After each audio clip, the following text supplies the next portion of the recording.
Do write and email me on. Tell me what you think, because it's you that are paying their salary. And you must be as pissed off as I am. And indeed as pissed off as some of the other police are. Well, greetings to you. I return now to a bit of an old chestnut for me. I've been on about it for some time. I've written articles, I've done podcasts, I've done videos, etc., etc.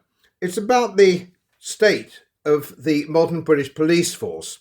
And I speak as an old codger. I was born in 1949, and for many, many decades, it went without question that the British police were the best in the world. There was no question about it. Everybody knew it. Even other police forces acknowledged it. Other political systems acknowledged it. Now that's all gone down the lavatory. And I want to talk now just about, very briefly, about something which nobody ever talks about these days.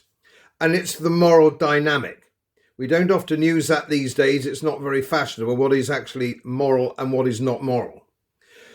Now, you will have seen the clips, and I show them again here, of the police arresting a 90-year-old veteran, complete with war medals, into a chair because he was attending a protest and he had a point of view.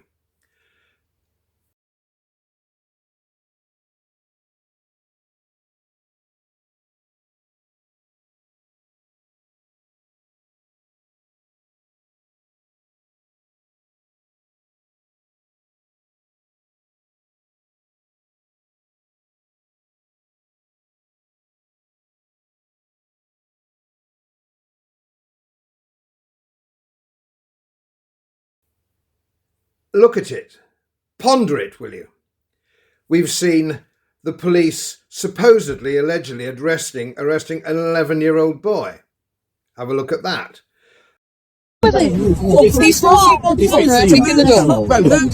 Anyone know? Yes, they opened their good as well. The reason nobody's around.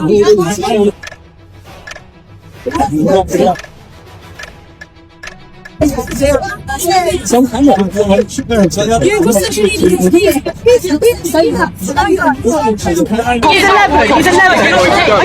you trying to target me or something? Children and going home. Is that what you want? Yeah. So you're going to target my children, yeah? I'm not talking Yeah, you are.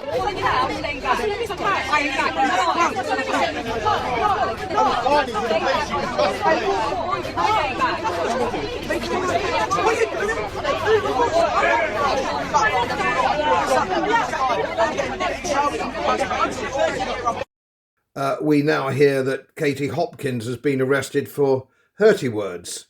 And so it goes on, and so it goes on. And I've had the police round to my back door, banging on the back door, saying somebody had I'd apparently offended somebody in Scotland and it was an anonymous complaint. But these are going on all the time. You know all about this. You've seen all this, and you've seen the clips where people actually, and I'm not in favour of it particularly, baiting the police with cameras and drones, taking advantage of their lack of knowledge about these matters. And of course, a lot of this comes from the rather extraordinary legislation we've had. Hate crimes, non-hate crimes, hurty words, and so on and so forth. And of course, some people have unfortunately pleaded guilty to these things on the promise, the fact that they would be leniently dealt with, and then they find they're banged up for several years. So the whole system is corrupt. But I want to get back to this moral dynamic. And I used to have lots of friends in the police force. I used to play rugby against the police force years ago. Friends at the rugby club who are ex-policemen who feel the same way as I do. So I'm not anti-police. I'm Middle England. I'm the natural friend, or was the natural friend, of the police. And that's how it always has been for Middle England. I don't mean middle class. I mean Middle England. Ordinary law-abiding citizens who have now lost complete faith as the police have been politicised, but they've been more than politicised.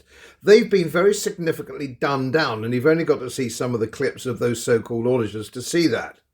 They clearly haven't had the benefit of a traditional education. How they got into the police, I don't know, which is a relatively good job with a good pension, so on and so forth. But of course, the good guys now are leaving in very big numbers because they just can't stand the embarrassment of it. Now, when you see these clips, I mean, how can you arrest a 90-year-old war veteran with all his medals for expressing a point of view?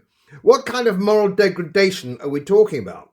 And it begs the question, when they get home, And the kids are there and they say, Daddy, Daddy, what have you done today? Hey, my dad's a cop. You know, my daddy's a policeman, or my mum is a policewoman. So what do they tell their kids? Do they think they've done a good job? Well, when they suggest to their children, oh, I arrested a 90-year-old war veteran, complete with medals, and there were 3 or 4 of us doing it.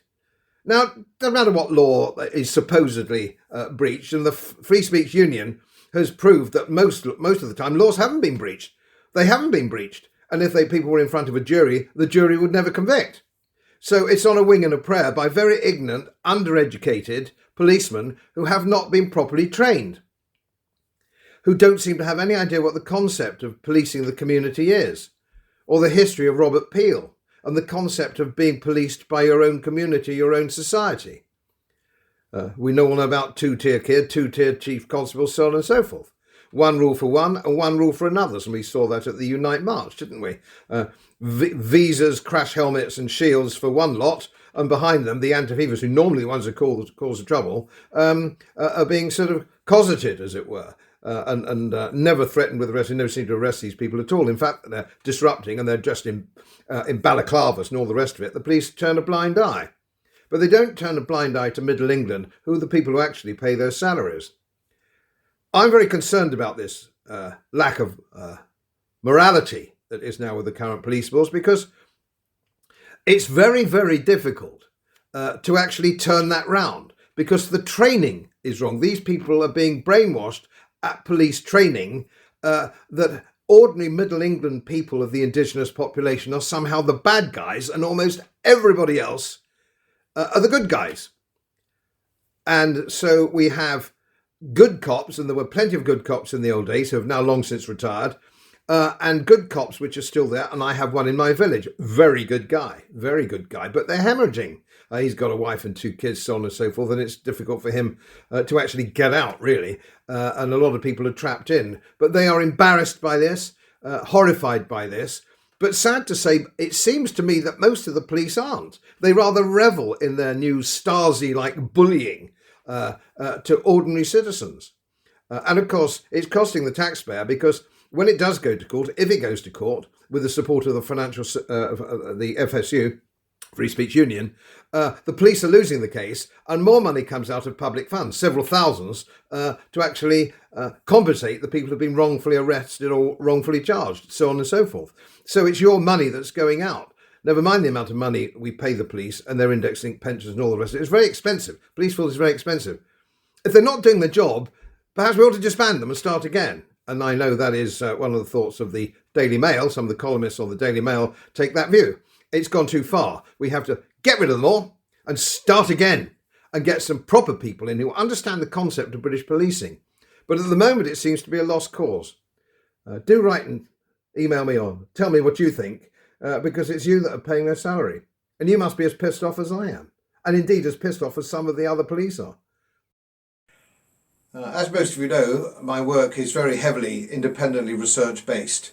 And I get my information from all over the world. It would help if you press the subscribe button and the little bell next to it, because the more subscribers I have, the more likely it is that international independent research institutes will share their material with me. It's most helpful, and then of course I automatically share it with you. So surprise, won't cost you anything. Thank you very much.